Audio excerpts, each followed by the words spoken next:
everybody. Good morning, good afternoon, and good evening. Welcome to Beekeeping for Newbees. Thank you very much for being so doggone good looking. I do appreciate you. And as always, feel free to reach out to Jeff at beekeepingfornewbees.com. That's NEWBEES.com. Today's warm-up song is going to be Voodoo Child, brought to you by Jimi Hendrix from The Experience. I actually used to have that LP, that record. It was my mom's from the 60s. And I had this record player when I was a teenager, and my mom was like, oh, I've got all these old records. Like, you can have them if you want. There was like Beatles and Crosby, Stills and Nash and like Creedence Clearwater Revival, like all these great old artists from the 60s. And I had that LP sitting on that record player for a long time. I put it in storage, completely forgot about it. And then when I got to it a few years later, the record was all warped and everything from the heat. So I completely destroyed my my Jimi Hendrix LP. So for any of you keeping track at home on my Christmas wish list, I would like to replace that one. Thank you in advance. Special thank you to all the Buy Me a Coffee folks. And guys, I seriously, truly could not do this without you. There are web hosting fees and software and mics and cables and laptops and cameras and just so much stuff. It just never ends. And I think maybe in about a year or two, I might break even on everything I put into it. So it means so much for you guys and your contributions and everything. So I'm going to go through. I believe I have successfully consolidated the entire list. If I missed you, please let me know. But here we go. Jen from Massachusetts, Rick from Manitoba, Wyatt, also from Manitoba, Elizabeth, Michael, Andrew, Airborne Scott, stand up, hook up, shuffle to the door, jump right out, yell Signal Corps, Tony, Amanda, Mike from Wisconsin, Joe the Nooch, Jay from Indiana, Aaron from Indiana, Sherry, also from Indiana, thank you to the Indiana crew, Michelle from Virginia, Hunter, Joe from Pennsylvania, Chris from New York, Kate C., and Bex from the UK. We also have a few folks donating directly through the podcast host. So DJ, my brother down in the south there, Melissa, Amy, and Mike from Wisconsin again, who double dips, but it is my part-time job for some commercial bee consulting. Little inside joke with him there. And of course, special thank you to Ryan and JT, the very handsome and well-groomed moderators of our Discord server. And like I said before, please let me know if I missed you, because I can't do it without you guys. Now, happy spring, everybody. I know you're excited. I'm excited too. It is finally spring. It's here. We've been waiting forever. The long, cold winter, or at least the worst of it, should be over if you are now in the southern hemisphere. So congrats to all of the Beekeeping for Newbies family out there in Australia. Good day to all of you. And keep an eye out for those swarms. It's going to be a busy one. And try not to take any one-way trips to Swarmville this spring. Okay, so today we are going to talk about overwintering and condensation and a bunch of different things around that. Because when the bees overwinter in a tree cavity, they've already designed and figured out the perfect setup for surviving those cold winter months. We stick them in a Langstroth hive or a similar type of setup, and we kind of think that it's the same thing. And there are a lot of reasons why they are incredibly different. So we're going to compare some of those differences. We're going to talk about how natural cavities manage heat, water, carbon dioxide, what we need to do as far as how that plays into your winter preps when you're working with, of course, with traditional hives. Now, I do want to start off with a quick mention about my all-season inner cover. You've heard me talk about this. I used to call it the vented inner cover because I couldn't remember what it was called, but it is from Honey Run Apiaries, which you guys, by the way, need to get me. If you're listening from Honey Run Apiaries, you guys need to get me an affiliate code here, because I refer a lot of people to you. They've probably sold hundreds of these. But anyway, the all-season inner cover, it is a component that is goes at the top of the hive. So whatever your hive configuration is, a couple of deeps, mediums, whatever it might be, in place of a regular inner cover, you'll put this on top. And it's roughly about 3 inches high. It's got a couple of vents on the front, back, and then a few more on the sides. And those vents are covered with number 8 hardware cloth, so no bees can get in or out. Other insects aren't coming in. In the spring, summertime, that cavity is completely open, but just like an inner cover where it sort of has that little handle in the middle, it has the exact same thing in this, but you cover it up with a piece of hardware cloth. You can just staple it in place. Just 2 staples, one on each corner diagonally, is fine, and that keeps the bees from going up into that space. Now, what this allows is for air to flow in, up, and then out. Now, there are a lot of discussions around whether or not it's necessary. You know, you don't need top airflow. You do need top airflow. You got to have airflow. You don't need it. People argue about anything. If there's something to argue about, people are going to find a reason to argue about it.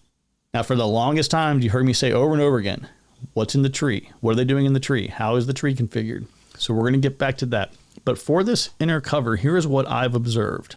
I think that I used to say, I think I almost described it wrong. I think I maybe didn't convey how it works or why it was as effective as it is in the past. So I'm going to try to hopefully right the ship a little bit here. In the spring, a lot of times we will move over to, you know, the all-season inner cover and then a screened bottom board. So now we've got this opportunity where air can move up from the bottom and out the top and create some circulation. Now, one argument to this is, look, bees have a system in place with which they use to cool the hive. They use water in the hive, and through the water and fanning, they are able to cool the hive. By adding all of this excess, you know, ventilation, it's kind of like having the air conditioner on in your home with the windows open. That's what some people will tell you. What I have informally, non-scientifically observed is that with a screened bottom board and this all-season inner cover, I see less bearding, which to me, you know, bearding in of itself is not an issue. Bees beard, it's not going to hurt anything. There are more bees outside. They are not protected, you know, because they're not in the hive. They're not working in the hive, doing inside the hive tasks because it's too hot and there are too many bees in there. So getting bees out of the hive reduces the heat. So to me, there could be an impact to productivity by there being all these bees outside. Again, I haven't done a scientific study, so I can't tell you for sure, but I believe that we want the bees to be inside the hive as much as possible. I think this all-season cover combined with the screen bottom board works really well. Even if you don't do the screen bottom board, just having that all-season inner cover with that ventilation up top, I believe that also makes a big difference just by itself. I think what really has a big impact to all of this discussion is the overall size of the colony. I've had a lot of colonies like in a single deep, or maybe even like a couple of mediums if you're using a medium, you know, a couple of medium type config, where they're perfectly fine. They're content. They're not bearding. And you've got maybe a cloth inner cover. Like the top is completely sealed and there's no air getting out of the top. And they do perfectly well with that. So when somebody tells you like you have to have the all-season inner cover, you have to have a regular traditional inner cover with a vent in the top, mylar cover, a canvas cover, like all of those things, I've used some combination or variants of all of them and they all work. I just think that there are certain subtle things that you can do from time to time to maybe make things a little bit better. That's why I like the all-season inner cover. I've said it a million times and I'll keep saying it. I do not like any scenario with which you open up the outer cover using coins or popsicle sticks or whatever, because a lot of people think, oh yeah, it's going to let air out. This is great. And then you're also letting all these bugs and things in, wax moth, they can get a real low profile, climb in and sneak into places. Hive beetles and things can walk right in. I think that's a bad idea, but I'm getting off track because I have ADD. Now in the wintertime, the only thing that I do differently with the all-season inner cover is I take a piece of foam insulation. When you buy it, it comes with the insulation. It's a 2-inch block.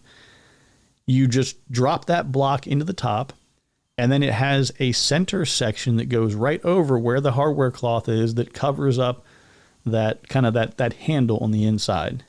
And then you just put an outer cover on the outside of that, and you're done. Whether it's telescoping or migratory, doesn't matter. Cover it up and you're done. That has been tremendously effective for me in all seasons. But we're going to talk a little bit more about why that's effective, or at least why I think it's effective. So let's talk about generically, like how the bees are going to survive the winter.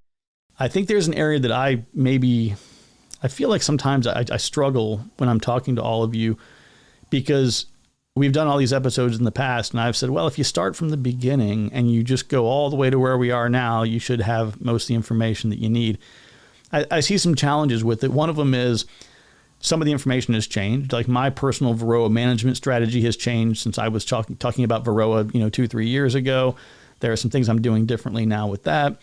But It was also a little more painful. I do apologize for anybody who's had to listen to some of those earlier episodes. I listened to some of the things and I'm like, what?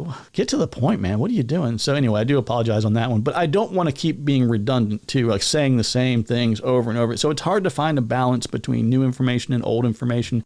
So some of this is going to be a review and some of it will hopefully be new, but the way that the bees as a colony survive over the winter in cooler scenarios. Imagine what you see on a tree if you've ever seen a picture of a swarm. They form this big ball, this cluster on the tree. That's kind of what it looks like inside the hive. They will cluster together, they will move into the cells, and they will form this big unit, this big cluster of bees. And what they do is that, of course, just proximity alone will help with temperature, but they also will move and vibrate. They use the same muscles of their body that they use for flight. They use them by contracting those muscles. They use them to generate heat. Now, the amount of heat that they're generating is going to be really dictated by, the overall temperature. They will try and what they're doing in the hive. The mantle, the kind of outer edge of that cluster, tends to be, somewhere in that like 50 degree Fahrenheit, 10 degrees Celsius kind of range. The middle will be anywhere between 70, 75, and, during normal scenarios or situations. But if they are raising brood has a much higher temperature requirement, which would be around 95 Fahrenheit, so around 35 Celsius. So they will generate more heat and use more resources if they are caring for and raising brood. This becomes particularly important when you get to the end of the winter and they're going into the spring and it's still cold out and they're starting to detect some trace amounts of some spring pollens that are out there. Things are starting to pop up a little bit. It's getting warm enough for them to start flying and they're going to ramp up and start raising a lot of brood. So here we are at the end of the season. They're running out of their winter resources. They've lost bees that have just died from age. And now you have these winter bees this is a really, really critical time for bee survival. We've talked about this a lot because now they've got to raise that temperature up even more to raise the new brood. And they're using resources to feed the new brood and to make royal jelly. There's just a lot going on that requires a lot of late season resources. Now, as a kind of offshoot, so just like humans, we breathe in oxygen and we exhale carbon dioxide mostly. Bees are the exact same way. What's really kind of cool is they're inside of their space, whatever their space and their cavity might be. They're all in very close proximity to one another. And because of that, there's actually an increase in the CO2. There's a kind of a buildup of it. And this is kind of a bad thing for people. You get a bunch of people in a room and carbon dioxide levels go up. That means we have lower oxygen levels. People start getting lightheaded, dizzy, headaches, all that kind of stuff. But the bees, it's really actually a very natural part of their survival. It helps to kind of get them into a mellow kind of Zen type state where they're more relaxed and they're calmer. They're less active. They're using less energy. They're consuming less food. So there is an important aspect of this when we talk about how much of an opening to have in the wintertime, right? I always tell people just go down and put that 3/4 of an inch to 1.5 inch kind of range opening, and that's really all they need. You go wide open with that and you bring in a lot of air. It's not just more cool air coming in, but it's a higher concentration of oxygen, which then means less CO2, which then means less of their ability to get into this kind of mellow state. And so again, they can go, for humans, I think it's like 5%. If you get to a CO2 level in an area that's 5% or higher, that's very detrimental for people. But bees can go up to 8%, which this also plays into. And again, I don't know that there's a formal study. I need to do some research to see, but I have heard that varroa mites cannot tolerate those higher levels of CO2. So while you have the bees clustered and they're surviving, just doing their thing, mellowed out and getting through the winter, those diminished oxygen levels, increased CO2, the mites have trouble surviving that. So that's kind of a really interesting thing I definitely want to learn more about, but it's kind of a little fun fact. And then, of course, the cluster will move through the hive and through the resources of the hive throughout the winter, consuming, what it needs as it moves around. And that's going to be the same whether it's in a tree, whether it's in a Langstroth hive or wherever. They're still going to move around. Now, we probably would want to have a separate discussion around how things are managed in a horizontal hive. I think overwintering is a really could propose some really interesting challenges for that horizontal hive, but we'll maybe cover that another time. I want to talk now about insulation and insulation R values within both a traditional hive, Langstroth specifically, as well as within a tree. In a Langstroth hive, typically these are mostly pine. They're like 5/8 of an inch, maybe 3/4 of an inch pine, something like that. And the R value of the components of a beehive are typically somewhere around like 0.75, like 3/4 of one R value. So when I say R value, I'm talking about like insulation, the ability to hold and retain heat. So it's just like, if you have, I'm not even going to try to guess here. I can't remember the numbers, but I know that if you put insulation in walls, like the bats of insulation, I think that might be like R4, R6, something like that. When you're up in an attic space and you're trying to fill in the trusses and you want to have a big buffer, you might be using like an R24 or an R40. I don't know. I just know that the bigger the number, the more insulation that you're getting. And that's critically important when it comes to beehives because, like I said, the sides and the bottom of the hive combined are going to give up about 25% of the heat. About 75% of the heat loss in a Langstroth hive is going to come from the top. So that's a big deal, and that's really important. Now, in a tree, on average, when trees have been cut open and evaluated, when bees have had a colony inside of a tree, the average thickness of the walls in those tree cavities comes out to around 4 inches. So it's roughly, an R value of about 4. That's on the sides. Now on the top and the bottom, it's infinite basically. You have complete huge tree going up, big piece of tree going down. I mean, this is typically occurring somewhere between like 15 and 40 feet up in a tree. So you've got a lot of tree above and below. So you're only really losing energy or heat from the sides. Now, another thing to remember is people always say, oh, we got to have a top ventilation. We got to have a vent in the top of the hive. The all-season inner cover I told you about, it comes with a top vent, and I cover it up. In the wintertime, I keep it covered. And in the spring, I leave it open, but I put hardware cloth over it so that air can flow out of it, but bees are not coming in and out. I don't like to have a top entrance. It's another area to defend. And there aren't usually a lot of bees kind of allocated and dedicated to, defense and guarding. And it's more space to cover. It's just too much for robbers or other bugs, insects, and things to get in. It's not really, not something I do. But in a tree cavity, when the bees are scouting and they're looking for things and they're taking their measurements and trying to figure out what they want, they're going to be, they want that. I'll tell you what, let's dive in a little bit and talk more about the specifics of what they want in a cavity. So they're going to want a single entrance, usually in the lower 1/3 of that cavity. If there are other entrances and other holes, that's fine. They'll just propolize those shut. But what they do is they have this ability, which is pretty fascinating, where they can move around through a space and they can essentially measure that space. And I don't know exactly what the mechanism is within their minds and bodies that does this, but it's really cool. And they'll walk around and map it out and figure out, okay, this is about the size we need. Now, what they're trying to look for, based on what bees have had a preference towards, throughout research, is a cavity that is about 40 liters. Now, what's kind of interesting and fascinating with this is most, like a single deep, like if you look at a single Langstroth hive deep, that is roughly about 40 liters.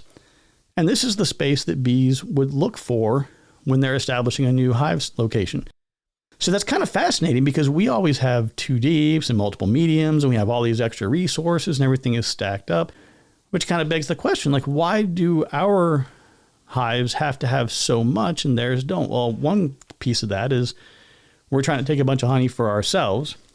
So we need to give them more room to make honey so that we can take it and keep some for ourselves. But the Langstroth hives don't have the level of insulation that the natural cavity in the tree does.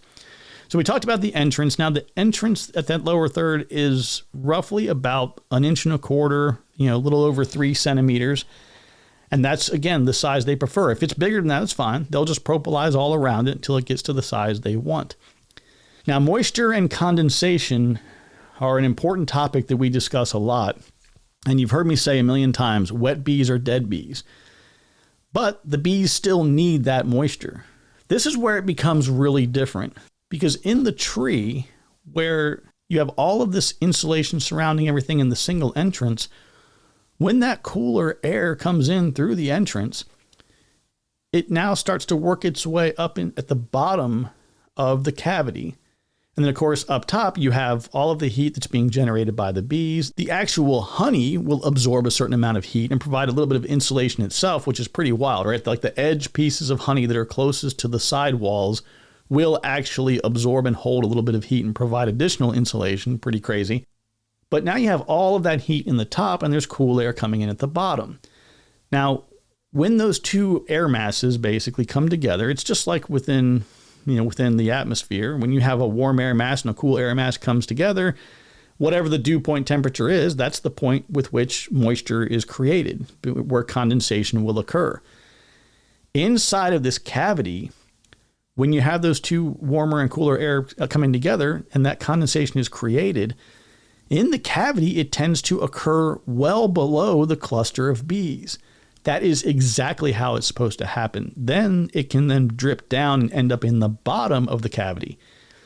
So the bees can actually walk down to the bottom of the cavity, and where the water, the condensation has pooled up in the bottom, they can then go and retrieve that and consume that.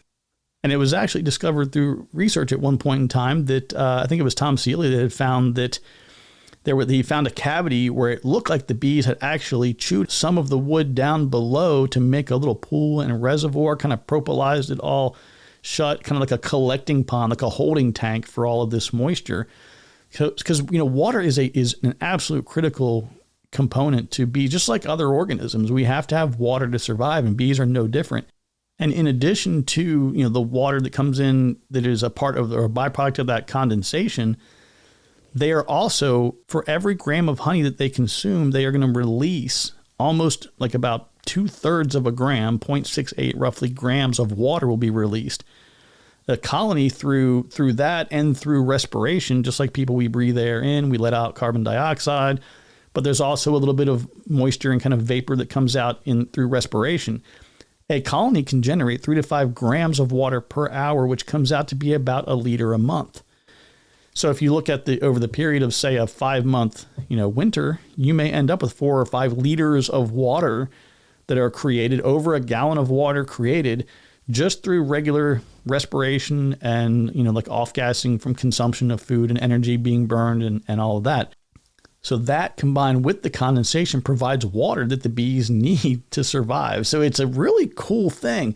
But when I say wet bees are dead bees, remember, as I just discussed, that moisture, because of the configuration of the cavity, the moisture is dropping down to the bottom, not on top of the bees. And the way that we have quite often set up our hives, especially if you're using a top entrance in the wintertime, cool air coming in at the top is hitting the hot air that the bees have in there, and then it's dripping down on them at the top. Or you have too wide of an entrance, or the insulation is just really, really poor, and there's too much radiant cool air, which is also doing the exact same thing. I mean, think about a window that you would see. If you had like a single pane window and you crank the heat up in the house and it's, 0 degrees Celsius, 32 Fahrenheit outside, you're going to get condensation on that window on the inside. It's the exact same thing. So how do you combat that? How do you make that Langstroth hive be more like, what you would see in the tree? Since we know that about 75% of the heat is lost through the top, most important thing, you've got to have some kind of a top insulation. Now, you'll hear a lot of people talk a lot about quilt boxes.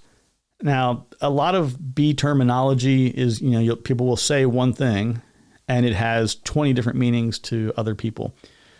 I've heard a quilt box can be like a material, like a lots of canvas that's put into an area just to fill a void space. Pine shavings like you would use for a hamster or a rabbit or something like that. Actual like insulation, like an insulation type of material. If you have some of that, you put it in something and fill that cavity with that. I've heard lots of different ways that people use to insulate the top. The most important piece of all of that, whatever you use, one, make sure that it's chemically safe to not, so that you can have it around the bees without causing any damage, harm, or anything that's unhealthy to them. But also make sure that it doesn't get wet. Once insulation becomes soaking wet with moisture, it loses its ability to retain heat. So you've got to keep it dry. That's going to be really important. So number one, insulate the top. Now, where you are is going to kind of dictate exactly how much insulation that you're going to need. But like I said, mine is about 2 inches. I have a 2-inch insulation block on mine. I think if I were in an area that was much cooler, I might do a 4 to 6 inch block. It's not going to hurt at all. I mean, you could take an entire deep and put it on the top of your hive and fill that entire thing up, the entire cavity with foam block and completely seal it off. And that would provide massive insulation on the top. If you wanted to, you could take a deep down at the bottom, have no entrance, just put that deep down flat on the ground, fill that with fill that cavity with foam insulation, cut a block or multiple blocks that are the exact size to fill the whole thing. Now you've got complete insulation from the bottom, complete insulation up at the top. Now the sides are a challenge. You're looking at sub 1, like less than 1 R if you're just using the regular pine boxes, but this is where people go with the wraps. So you can put, the roofing paper is not going to give you a whole lot. I think all you're getting out of that is some radiant heat, and maybe you're filling in cracks where the hive bodies meet each other if they were disturbed, at a time when they could not repropylize everything back together. That might help for that. But they also have some that have a layer of insulation either in between them or in the inner layer. You can wrap that. I think I would be trying to get it close to the tree in that R4 kind of category. And of course, there are specialty hives that are made by various people, in different parts of the world where you can buy, and they're from what I understand, they're a little bit pricey, but if you can overwinter, an entire colony of bees in one box, that would be the equivalent of a single deep. Maybe you pay 2 or 3 times as much for it, but your overwintering likelihood is significantly higher. The amount of money you have to spend to feed them is much less because you don't have to build up as many resources. If you're only treating for Varroa, 1 brood box, basically, you're cutting down on how much it costs to treat. So there's a lot of reasons why trying to make a hive configuration of some sort that mimics as closely as possible to what is in the wild and what that cavity looks like, I think that makes a lot of sense. Okay, as we start to wrap up here, I want to just do a quick recap, right? The natural cavity needs to be your blueprint. So thick insulation, the top is the most important. We need a single entrance down low, right? About anywhere from about 1/4 of an inch plus or minus 1/2 an inch or so is probably going to be really good. Condensation inside the hive is fine. Remember, the wet bees are dead bees when it's dropping on top of them. Don't let that hot air at the top meet with cool air at the top. You want all hot, warm air at the top, and then let that condensation drip down and let them consume it from somewhere else. So thick insulation on the top is the most important. If you can wrap the sides, get something on the sides as well, even better if your environment needs that. And I think that when you take time to look at it and you really understand what's going on in the tree and you understand what bees do in that tree, it'll help you make some smarter choices and decisions around how you set the hives up. Now, I do have a couple of questions that popped up at the end of the day yesterday, or at some point in the last day or two when I mentioned that I was going to be talking about this. Question here, it says, overwintering hive box configuration, number of deeps and mediums. Well, like we just discussed, the bees are looking for a cavity if they're swarming that's about 40 liters or 1 deep. So if you create the right environment for them that mimics the tree, then the answer is probably going to be you're going to need to have a deep. Now, there are a lot of people that don't have that configuration. They're in Langstroth setups, and they might stack single deeps 4 high and just have one colony on top of another to overwinter. And they stick them side by side, and they do divided deeps with 1 colony on each side and 4 frame nukes going up. There's lots of different ways you can configure things. I would be looking towards, what are people in your area doing? And, I can't, it's hard for me to give specific local advice to you as to how many of each that you'll need. But the more insulated and the less energy that has to be produced to keep the bees warm, the less resources they're going to need, etc. I know that doesn't really answer the question, but it kind of goes to the standard answer of beekeeping. That depends. How and when to consolidate down to the winter configuration. So they have in parentheses here signs like drones being expelled, temperature change, etc. For the drone part, I don't even pay attention. I don't care. Like I want to see drone brood in the spring, but that drone brood's not for me anyway, right? So like my queens in my apiary aren't mating with my drones. The queens will tend to fly further away than the drones will. They're mating with someone else's drones. So while I want to have drones out there to hopefully support other queens in other places or whatever, I don't care about drones. Don't pay attention to them. They're great for figuring if you want to do some varroa mite checks in the spring. You know, varroa loves drone brood. So that's kind of what I use drones for the most part. But I don't pay attention to when they're expelled or what, that doesn't matter to me. Temperature changes, I don't really watch. What I'm paying attention to is as those winter bees are being reared and you see the explosion and increase, or I should say increase, not necessarily an explosion like you would see in the spring, but when you see the increase in brood production, that's when you say, okay, I see things are ramping up. You then see a tapering of that. As that tapering begins, you definitely don't want to be adding new space, because when they start tapering, that's when, if they're still bringing resources in, they can then go ahead and backfill into the brood area or areas of brood that have been used for brood recently. And they would much rather do that than to be trying to draw out comb and make more usable space. It's very resource intensive. As far as when to consolidate things go, one thing I would tell you with consolidation, unless you know really, really well what things go where, try not to start mixing things up too much. The general kind of rule you want to stay with is you want to keep your brood in the middle. You want honey to the top and maybe to the outsides a little bit. And when I say outsides, let's say you have an 8-frame setup. In the bottom, let's just say that all 6 of the bottom middle frames are all brood, and you might have, maybe you'll have a honey frame on the edge of each of those, maybe not. You go up to the next box and you probably have anywhere between maybe 1 and 3 frames of brood in the middle, all honey on the outside of that. Maybe a medium up on top of that that's all honey.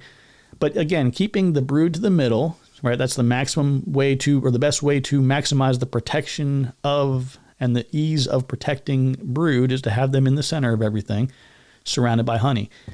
You start mixing, matching, moving things around.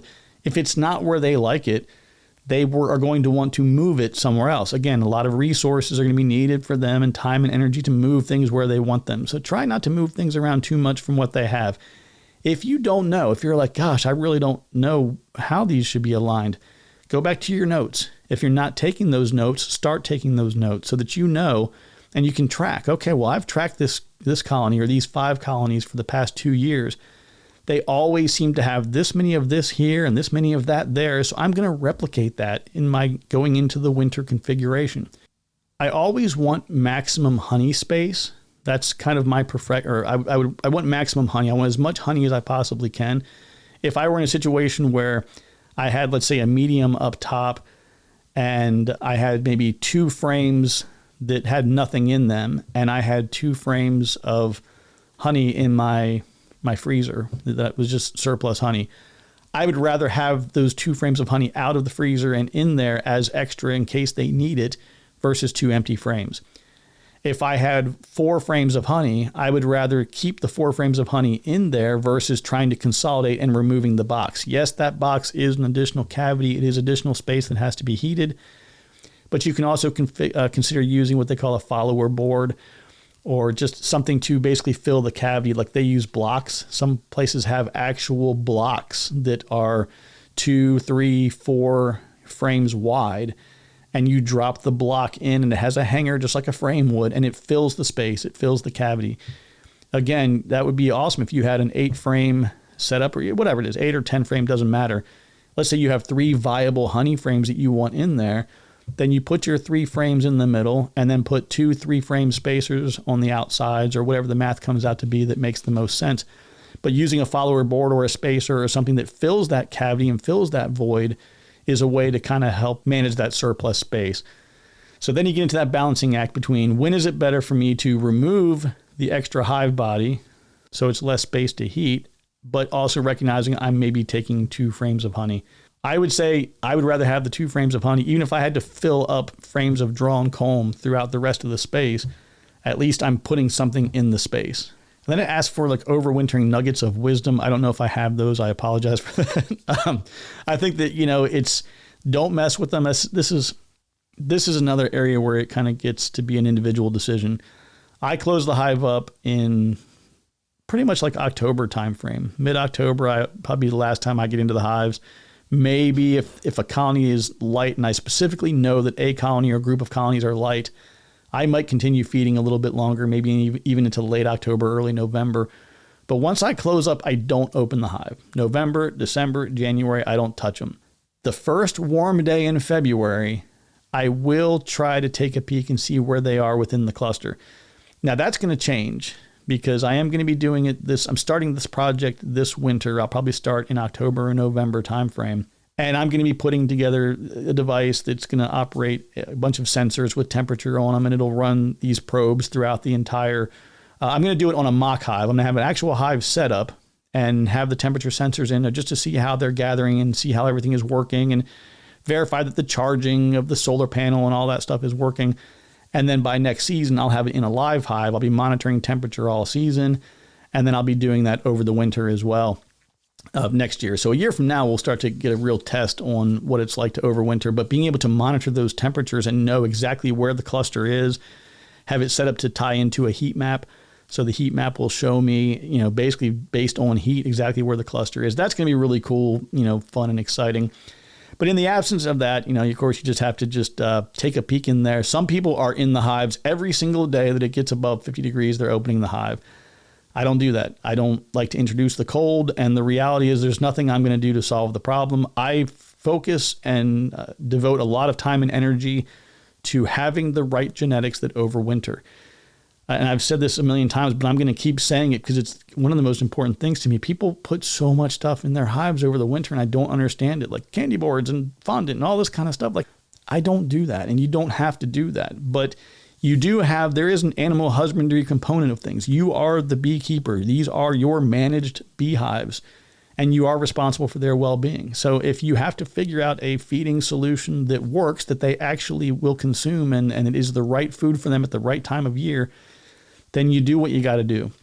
Like I said, that's why I do that in February. I open up in February. If the bees haven't made it to February, then I probably don't need those genetics. If they can make it to February, I don't mind giving them a little bit of a hand in February because, again, it's a really, really tricky, critical kind of month with a lot of brood rearing getting ready to happen. And, like a pollen patty of some sort is usually probably like a good go-to for that for a lot of people. Overwintering do's and don'ts.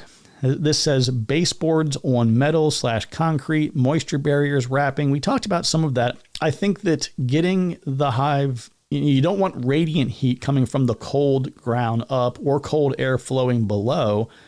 But I also think that the hive being lower to the ground in the winter could definitely reduce some of that cold air from coming up. So I think if there was a way to have maybe a pallet, and then on top of the pallet, you had a piece of plywood or something solid, and then you had an insulated board that was below that, maybe a 4-inch piece of foam insulation inside of a hive body or something. These are new things I'm just talking about that I think I want to experiment with myself. But I think creating a gap underneath is great to complement your top insulation. But the top insulation is going to have to happen. The moisture barriers, I think this is going to be in line with like what we talked about with wrapping it with roofing paper or whatever.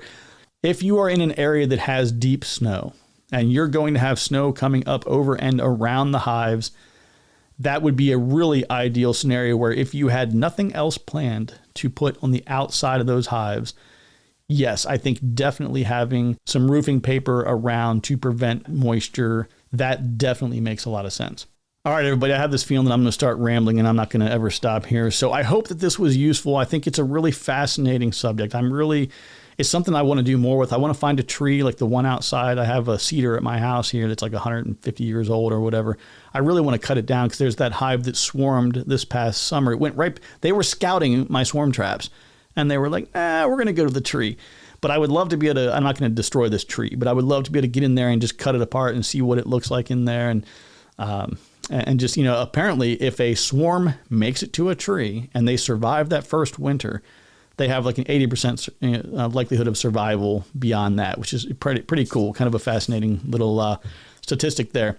But I hope that this is useful and valuable information to you. Like I said, it's a fun, exciting topic. And feel free to check us out over at bestbeekeepinggear.com. I'm not doing a lot of gear reviews right now, but there's a lot of introductory Varroa information in there and some treatment methods and approaches and a couple of how-tos. And, we'll be ramping that stuff up over the next couple of years. YouTube.com/@beekeeping for newbies. You can listen to the podcast there. We got a couple of videos here and there about different things. One of them is how much it costs, how expensive is beekeeping. That's a good one to check out. A lot of people getting into beekeeping. And they're like, oh, cool, this will be a fun little hobby. And then like $3,000 or $4,000 later, they're like, what just happened to my wallet, my checkbook, my account? So definitely one worth checking out. Feel free to join us over there at beekeepingfornewbies.com. We got a link to the Discord room there, and you can come chat with other beekeepers all over the world. But that's all I've got for you today. So take care, be kind to one another, and remember that I love you. And there's nothing you can do about it. We'll talk to you soon.